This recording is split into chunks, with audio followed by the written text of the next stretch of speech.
Tak lupa kita junjungkan, kita limpahkan kepada Nabi kita, Nabi besar Muhammad Sallallahu Alaihi Wasallam.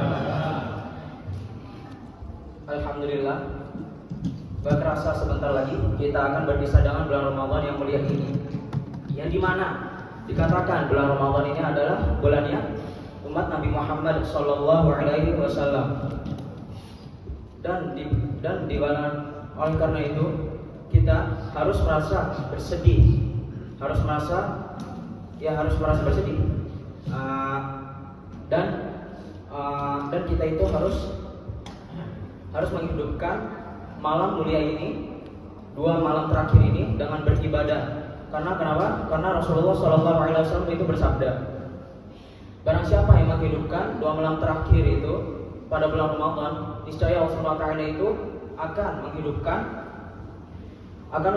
hatinya orang-orang yang ketika pada hari kiamat itu hati orang-orang itu mati, maka hati orang yang beribadah 2 malam terakhir itu pada bulan Ramadan itu akan dihidupkan oleh Allah Subhanahu wa taala.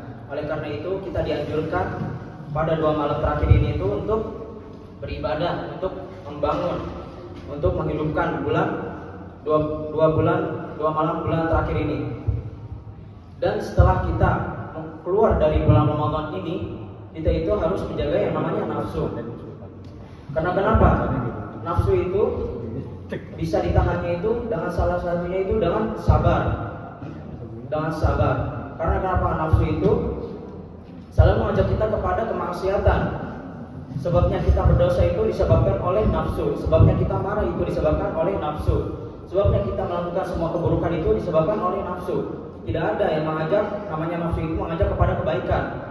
Allah SWT itu berfirman dalam surat Yusuf ayat 53, Inna nafsa la'ammaratun bisu'i illa ma rahima rabbi inna rabbi ghafurur rahim. Shadaqallahul azim.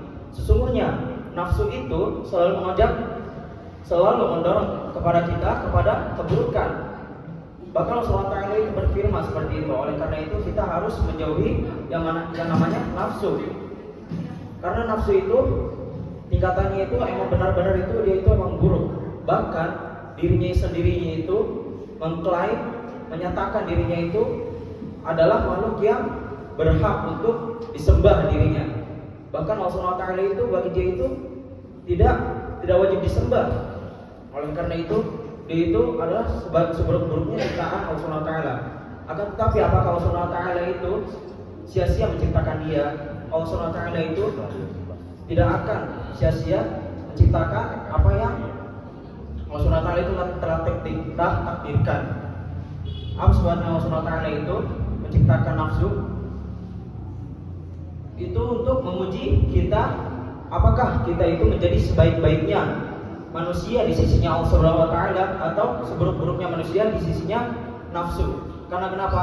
Ketika kita menjadi sebaik-baiknya di sisi Allah SWT, maka kita akan masuk surganya Allah SWT. Dan ketika kita menjadi seburuk-buruknya di sisinya nafsu, maka kita akan masuk nerakanya Allah Subhanahu wa taala.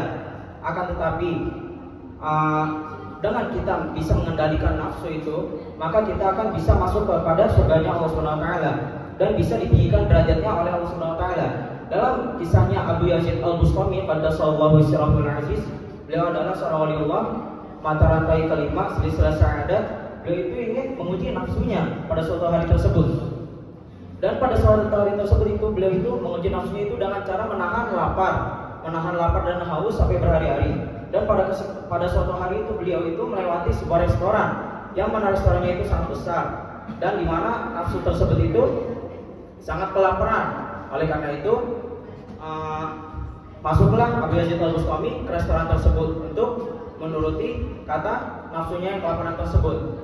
Dan pada saat itu Abu Yazid Al-Bustami meminta kepada pelayannya tersebut untuk didatangkan makanan yang terlezat pada restoran tersebut.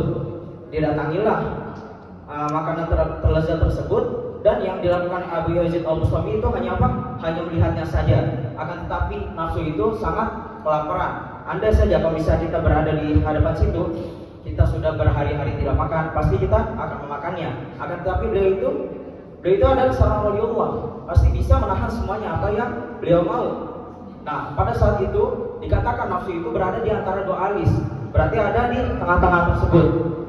Dan pada saat itu, pada seketika itu, nafsu itu langsung keluar dari di antara dua alis tersebut, dan dikatakan nafsu itu seperti tikus kecil. Dan setelah itu, tikus itu langsung memakan makanan tersebut itu dengan lahap. Nah, pada saat itu Abu Yazid Al-Bustami itu langsung pergi meninggalkannya, dan pada saat itu pada pertengahan jalan Abu Yazid Al-Bustami dibisiki oleh syaitan alaihi la'nah, wahai Abu Yazid Al-Bustami, mengapa engkau meninggalkan nafsu itu sendirian, sedangkan engkau bisa tinggi derajatmu sekarang di sisi Allah Subhanahu wa taala itu dengan apa? Dengan nafsumu sendiri. Oleh karena itu, janganlah kamu meninggalkan nafsumu itu sendiri. Dan pada saat itu Abu Yazid Al-Bustami langsung menyadarinya dan langsung kembali untuk mengambilnya. Oleh karena itu, kita sebagai umat Nabi Muhammad SAW itu harus selalu mengendalikan nafsu kita dari segala perbuatan yang keji dan munkar dan segala sesuatu yang buruk.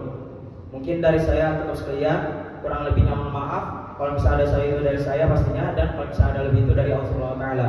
Wabillahi taufiq wal hidayah. Wassalamualaikum warahmatullahi wabarakatuh. Waalaikumsalam.